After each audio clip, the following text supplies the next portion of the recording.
I'm the portfolio manager for the firm. I choose the investments and also create the asset allocation models that we use. And I do actually also supervise the financial planning process. There's three or four key ways I believe that we're different. First, the level of education in this firm. I think you're going to find it significantly higher than most firms, at least that I'm aware of. For example, my partner, Laura Mattia, has a PhD in financial planning. We have people with multiple master's degrees. And also, everyone in the firm is a certified financial planner. Secondly, experience between Laura and myself. We have 60 years of combined experience in finance and financial planning related fields. I actually started in this profession in the late 1980s, so it's quite some time ago. Our director of financial planning has 11 years of experience. Next is compensation. So I think you'll hear firms say that they're fee only or fee based. Now, there is a significant difference. Fee based means that you can also receive commission. And that's actually a misnomer. It should really be commission based. Uh, Fee only means that you cannot accept any commission. You have to be compensated only by the client. And there's another higher level which we actually meet. Because we are members of the National Association of Personal Financial Advisors, also known as NAFA, we're also not allowed to accept any payments from third parties. So, in other words, if we refer you to an outside professional, we're not allowed to accept any referral fee back from them. Last, but probably not least, of course, is client interest. We have to put your interest ahead of our own. There's a technical term for that. You may have heard of it. It's called fiduciary. Here, we have to put your interest ahead of our own. And in fact, we'll actually have you sign a fiduciary agreement and hand it to you, stating that very fact.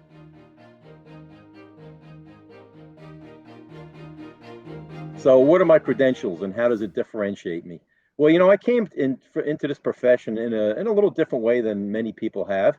I actually worked in engineering for about 10 years. I have a bachelor's degree in engineering, and I actually did graduate work both in engineering and physics. But I went on to get a master's in finance and investments, and also a master's in financial planning.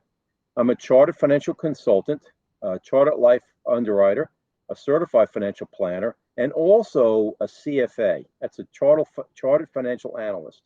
And the way they say it is CFA charter holder is the proper way to say that.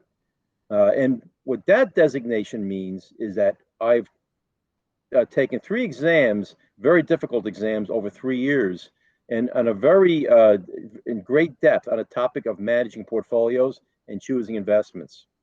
Surprisingly, you're going to see a lot of people in this profession who don't have that designation, yet they're managing portfolios.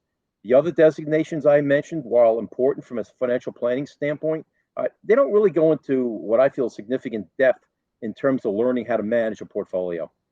Now, what's even more surprising is among members of NAFA, association I'm very familiar with because I was national chair of that association, only 8 to 9% of the members are actually CFAs. So it's quite a unique designation, even in this profession.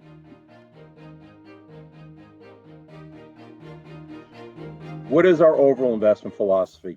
Well, we believe that markets are very efficient for the most part. Most markets are, especially large cap and mid cap, maybe not quite so much with small cap, but we generally believe that they're efficient enough that it's very difficult for an active manager, especially ones that try to time the market, to try to beat the market. Instead, we believe that asset allocation is the primary driver of return going forward in a client portfolio. We also believe that it's really important to keep costs down and also control tax events and make a portfolio tax efficient. And we also believe that asset allocation is sort of like a puzzle.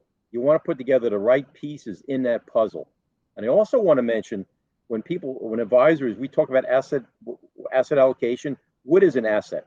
Well, an asset is for example, large cap stocks or bonds. It could be junk bonds. And by the way, which I brought that up purposely because junk bonds are an asset class we don't believe you should actually be in. We're very careful about the assets we choose within our client portfolios. We think some add a lot of value and others we think are actually dangerous asset classes, including junk bonds, or people call them high yield, which is really a misnomer. They're really just junk bonds.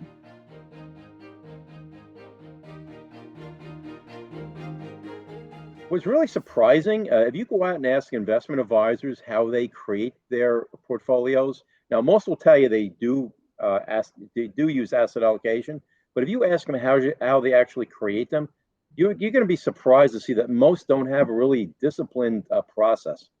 Here at Atlas, we have an extremely disciplined process. It's based on the latest academic research. We do use modern portfolio theory, which is a mathematically based way to combine asset classes in a portfolio. But we use a much more modernized version of modern portfolio theory. By the way, modern portfolio theory is a Nobel Prize winning theory that came out of was developed by a professor in the 1950s. His name is Dr. Harry Markowitz. But we use an enhanced version of it. There's been a lot of improvements made in the mathematics behind that theory. And so we use that version. And it's extremely complex, and it requires a lot of work on our part to create these portfolios using this enhanced version of portfolio theory. So how do we decide how you should be invested? There's two or three different ways. First, there's a traditional method, which we're all familiar with, where we give you a risk tolerance questionnaire. And we know that's a moving target. Our risk tolerance changes. I've spoken to many clients whose risk tolerance is one thing when the market goes up and something else when the market goes down. So we know it changes. So as part of that process, we also like to get to know you as people and spend a lot of time speaking to you, talking to you, and really finding out how you feel about things. The second way is assessing something called your risk capacity. And you may or may not have heard of that. Risk capacity means how much risk can I afford to take based on my long-term goals, and also how much income that I need do I need out of my portfolio. So how do we assess that? We assess that through the financial planning process. Now, if you go to a firm that only manages investments, they may assess your risk tolerance. They may not assess your risk capacity. So you may have a portfolio which matches your feelings regarding risk, but it doesn't really match where you are in life, and those other factors I mentioned, how much income you need from your portfolio, and whether it matches your goals in the long term. The third way is we have a good feel for how our models will actually perform under different economic conditions and also different market conditions. And we'll show that to you so you have a good feel for how our models will actually respond. For example, how did they respond in 2008?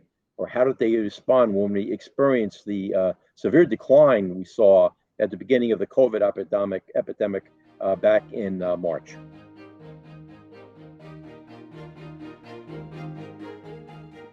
For us to invest you in our models efficiently, I would say it's a minimum of 500,000. We will accept less depending on a person's unique circumstance, but in our portfolio, we do use some unique asset classes, and we also use individual bonds. And it's hard to properly manage a portfolio with individual bonds unless we have less than a couple 100,000 devoted to that part of the portfolio. So I would say 500,000 is really a reasonable minimum for somebody to choose our firm and have us manage your portfolio.